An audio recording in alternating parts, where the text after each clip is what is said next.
Hello everyone and welcome to the new game mod pack. The new game mod pack is a mod pack that is really fun. And I said new game mod pack, I just realized I meant to say new game 2 mod pack. This is the second edition of the new game mod pack. I haven't been doing these too often because I haven't been saying everything that the mod pack has to offer whenever I do these videos. But I decided to just do it anyways because a lot of people requested this mod pack. I decided to just briefly cover as much as I know about the mod pack. The first thing that you see when you enter the Minecraft game for the new game 2 mod pack is the Minecraft Comes Alive screen, which basically shows you a name that you must pick for yourself, or your gender, or if you want to be the villager model, the player model, or the vanilla model. And you can customize your overall experience. Of course, the breast size is mostly for the woman side of things, but you have the size, you have the width, and you have the skin tone. Or, well, they say skin, but it's more like the skin slider for like the kind of texture that you would have for your skin. And you can pick where you want to start, such as an ancient city.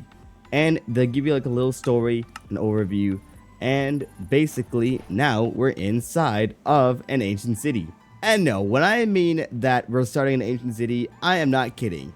You can have the perfect ideal starts if you really like the ancient city start, and basically have free loot within the chest. As long as you don't interrupt the warden's slumber, then you can probably escape this entire place scot-free with a bunch of very nifty starting gear. But while we're in these caves, take a look at this. Some of the cave biomes that you could find within here are from regions unexplored and also biomes of plenty. The Biomes of Plenty is the one with the little like spider biome, and the regions unexplored I believe has that red crimson biome. And there's a bunch of other cool biomes such as a rainbow crystal cave and a bunch of cool Alex caves. And the Alex caves is a lot more than just a cave biome, as it adds in new creatures, new areas, and a whole almost like a society within your entire cave system. And you have the Forlong Hollows, for example, which obviously has this weird mole cult, while you also have areas like Primordial Caves, which is an entire, almost like a prehistoric area. You have a magnetic cave, you have a nuclear waste cave, and a bunch of other caves along the way. Just make sure to be careful when exploring these caves, as a lot of them are dangerous and majority of them have many more hostile creatures than friendly ones. So do be aware when entering some of these caves. And of course, on the surface you have regions unexplored and biomes of plenty, contributing to some of the amazing biomes that you see. You also have some slight mods here and there, such as Ecologics, Gallosphere, Quark, and a bunch of those smaller mods that contribute to the overall foliage and design of caves and the overall plant life on the surface. So it's an overall really great terrain generation. Ice and Fire is one of the best Minecraft mods for years and years, and it is now within this mod pack. I don't exactly know how to feel about it though, because it is a little bit of a nuisance to some in this entire world, but it is a part of this mod pack, and Ice and Fire does have a lot of great things going for it.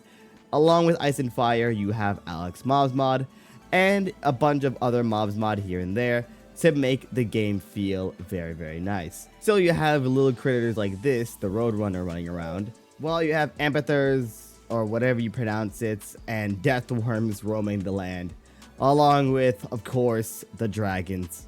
So yeah, dragons and all that will be in this world, along with all the other baddies of Ice and Fire. At least the benefit of having these guys is that you get to tame a dragon of your own within this world, and can get a lot of new things and cool items from this mod as well. But as I mentioned previously, of course, Alex Mobs mod is here, and it comes with these lovely little animals on the side that sprucing up your entire world, along with providing some other mobs that give some more, challenge to your world, such as alligators, crimson mosquitoes, and a bunch of new mobs including a boss. There are some other smaller mods, such as Ecologics, that spawns in their own animals as well. There's even a mod called Waddles, which also spawns in their own variants of a penguin. And the Twilight Forest is also in here, so theoretically you can have 3 different variants of the same creature. Mutant creatures are also in this, by the way. I forgot to mention that as well. Moving on to the structures. You notice how I mentioned Minecraft comes alive within the first bit of this entire video? Yeah, so apparently Minecraft comes alive was in this, and it comes with new overhauled villagers, new designs for them, and basically an entire new Minecraft village experience. So if we can look around for some of these villagers, here we go, we actually have a different look for some of these villagers. Some of them have expressive emotions. For example, this one's crying, and that one seems to be relatively lively, as she has just changed her job from an unemployed woman to now a librarian. There's also some guards around the area, such as this archer right here. There's even some other professions around the area, such as, I believe this is a cleric, and just more guys here and there that takes the role of the villagers, but in a more humanoid sense. Though there's a lot you can do with these new villagers, such as make families with them. Here's another village, by the way, to see some of the new cool village designs that they have. It's an overall really nice overhaul to the villages in Minecraft, and it just looks amazing in general. And the main village mod that helps with all of these villages to look like this is the Choice Theorem's overhauled village mod. A lot of the Young's better structures are in this that provides with different forms of structures, such as the bridges here, along with more important structures such as the new mine shafts. Here's an example of the Young's better mine shaft. And there's a bunch of new structures that are overhauled because of the Young's mods, such as ocean monuments, the jungle temples. All of these new structures are overhauled through all of the different Young's better structures. And of course, there's also some ice and fire structures. As we mentioned them a little earlier, some examples of the ice and fire structures that will spawn around the area are the Gorgon Temple, the little dragon nest that spawn around the area, and those little rocky hills sirens spawn on top of. I almost forgot that the Cyclops also spawns with its own structure on occasion, so you can find a lot of the ice and fire structures in general. There's also Explorify, which also helps to add some of these cool little town areas. There's also some very spooky little houses from the Graveyard mod as well. So you can find a bunch of structures in general, from happy bright towns to very gloomy, dark, and creepy structures. Another structure that might come across is an orc camp. So as you can see here, you have yourself a couple of orcs along with a prisoner within a cage. So basically you can find yourself with some very nice hospitality when you enter this lovely little orc camp. Another settlement I might find of another species are the kobolds. And these ones are a little bit more neutral, as they are able to be traded with and will probably help you protect themselves from a skeleton or a zombie invasion of some sorts. And basically, they're a nice, lovely little group of people that just want to survive as much as you do. And you even find yourself with a spawner inside of a little area that might spawn within inside the cage, but for the most part should be relatively safe for using it as a mob grinder. You can use emeralds to trade with them, and maybe you can even form a nice peaceful relationship with them. There is also this cool new dungeon known as Dungeon Now Loading, or like 1% Dungeon Now Loading, or something like that.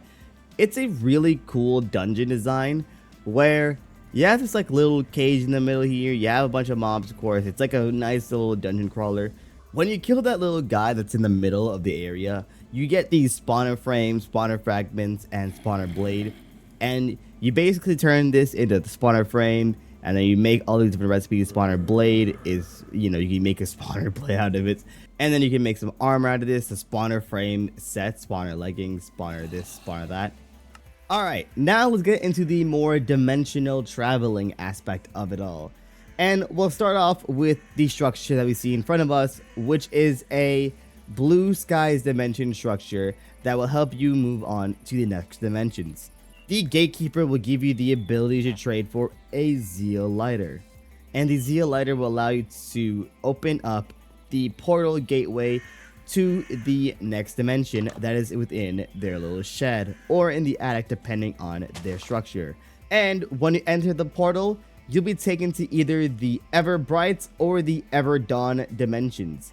And the Ever Dawn dimension is the one that we entered. That is the one with the black portal frame. The blue portal frame is the one that takes you to the Ever Bright dimension.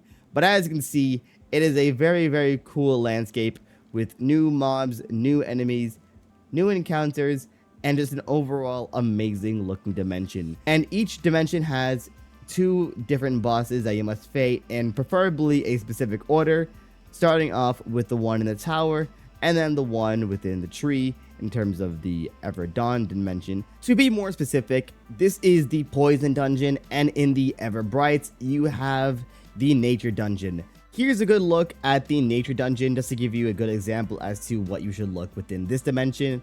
And as you can see, this is a lot brighter of a dimension than its counterparts, but that kind of goes with the name. So enjoy your fights with these ones, as you have to use items specifically within the blue skies and not from the overworld to defeat these bosses. Another dimension within this mod pack is the Twilight Forest dimension, and there are a variety of bosses that you have to face within a certain order, from the Naga to the Lich in the Lich Tower to going into the swamp and facing the Ministroom within this little area here. And yeah, there's just a lot of things to do within the Twilight Forest.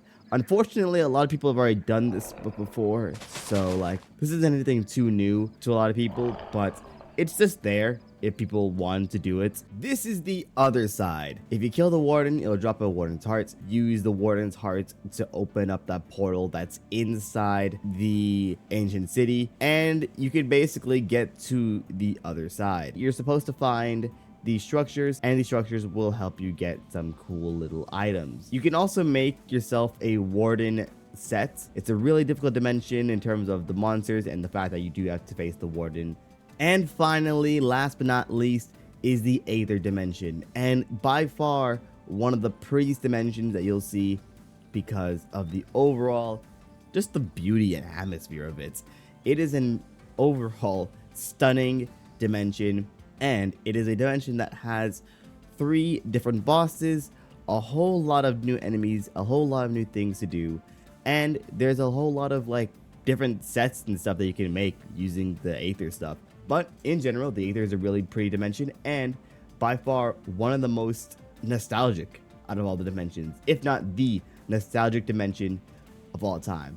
So the Nether has its own revamps and new biomes, new terrain generation, new everything that the overworld has, but for the Nether, basically just the entire terrain is changed, and Bygone Nether, along with a couple other Nether mods, help with the overall look and appeal of the Nether. There are some biomes of plenty biomes, and of course there's some new structures from a bunch of the dungeon related mods. There are a lot of cool things to do within this mod pack, and the Nether has a bunch of new stuff to do as well. So of course, before I go over the end, I'm going to go over the stronghold real briefly, and yeah, it's the better stronghold. So there's a bunch of new rooms, a bunch of new corridors. Basically the entire style of the typical end stronghold is changed a little bit, and there's just a more, I guess, versatility with how it looks. So when you enter the end for the first time, you're gonna bear witness to the Young's Better End Island, and this is going to change the way that the end looks in terms of the initial boss sequence. The 4 beacons, or the 4 crystals on the bottom are shooting the towers on the side, and they're healing or giving power to, or however these crystals work, to the ever so lovely Ender Dragon. To my knowledge, the Ender Dragon fight should be the exact same. If you want to know about mods that adds more special effects to the dragon, I have a video where I actually fought a dragon with those special effects, so you can take a look at that later. Anyways, the outer end is a little bit more luscious, per se. You do have a couple of new things, such as new trees, new life, new plant life, and like stars almost in the sky. The end before wasn't very like colorful as this, so it's nice to see that there's some added versatility to the overall look of it. All right, so I'm gonna go over this boss while I'm still in the end. One of the main bosses that you can face within this new mod pack is the Void Worm, and that is from the Alex Mobs mod. And the Void Worm has a couple of unique abilities, such as going through portals similar to that of Portal 2, Portal 1, or Portal, really any Portal game. But this guy can go through portals, appear from somewhere else, and shoot at you all at once. It is a really tough boss because it is a snake-like creature that can break off into multiple parts. And of course, when that happens, that will cause some difficulty per se regarding defeating this boss. It is best to try to strike at the head, but if you do split it off, you're going to be dealing with two different void worms at the same time. This is a mini boss that has 100 health. If you kill it, you become the new queen, because that's how, if you attack it, of course all the bees will attack you. So be very careful. There is some poison damage, of course, involved in all this, and the queen bee is not going to back down without a fight. There's also the cataclysm bosses that can spawn all over the vanilla dimensions, such as the Nether, the overworld, and the end. And there's at least one per dimension, so I believe it's the Ender Golem within the end, and then you have Ignis and the monstrous golem or something like that within the Nether. And then you also have a mechanical wither-like creature along with a bony reptilian within the desert. So there's just a lot of cool bosses that you can fight, and obviously this is the Leviathan, so there's just a lot of cool bosses, and you can see the attacks that this guy has. Really cool stuff. You also have Miscellaneous Mods, which adds in a bunch of bosses here and there, such as this bird boss over here, and a bunch of cool little enemies around the entire world. You have frost mods, you have nagas, you have little frolic plants or whatever they're called in the jungles, and there's just another enemy to fight on your adventures. Some of the cool mods that are in this include the small shifts mod, which I actually have a couple of cannons here, and I do have a scuba suit, which is very necessary for some of the areas, and including one of the Alex caves. One of the Alex caves is entirely underwater, so this is kind of necessary to help you explore that a little bit. There are many ways to even design your own house. You have the Mr. Crayfish furniture mod, you have a bunch of different kinds of furniture for outdoors, indoors, etc. And there's a lot of Macaw's stuff. So this is Macaw's holidays, Macaw's fences and walls, Macaw's furniture, more decorative blocks that are not Macaw's, but they're just here. Elevators, framed blocks, so you can put like one of these blocks down. You can put like this right inside, and now look at it. It looks like the piece of the ground I just picked up. So yeah, you have iron chests, which basically upgradable chest, chisels and bits, which basically you can take like a couple of bits and pieces of blocks and then help design your building even more so. Chipped, which is basically more design choices for your different Minecraft vanilla block. Handcrafted, more furniture. Valhelsia Structures has more blocks that you can build with. Stoneworks has more stone types you can build with. Macaw's Doors, more doors for you to work with. Macaw's Bridges, more bridges for you to work with, and staircases. Macaw's Holiday for autumn theme. Macaw's Lights and Lamps for any ceiling or side decoration to light up your Minecraft base. Macaw's Roof for more roof types and more roof designs. Macaw's Trapdoors for more trapdoor designs. Macaw's Windows for more windows. Mini traps to help you with whatever trapping you want to do. Macaw's Path and path finding things. Yeah, you can make paths and all that stuff to help you with any kind of design choices outside. Macaw's Roofs for Biome Plenty, and there's a bunch of different Biome Plenty variants for other mods as well. And there's a bunch of different versions of the Delight mod, the Farmer's Delight mod, which is basically the regular one, the Twilight one, and also I believe there's another and End one. So there's just a bunch of new food options as well. And I completely forgot to mention this earlier. Waystone is of course in this, but yeah, they're in the villages and all that stuff. I just completely forgot to point that out. And the perfect way to end this off is to show you guys one of my favorite blocks in all of this mod pack. There are lots to do within this mod pack, and it is basically the equivalent of a better Minecraft that is revamped to fit a certain style of gameplay that a lot of people might agree with.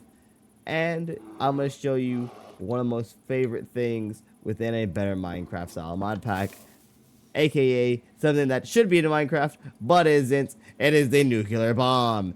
Thank you guys so much for watching this video, and I hope to see you guys in another one of my mod pack videos. Make sure to subscribe, of course, and let's watch this nuke go off.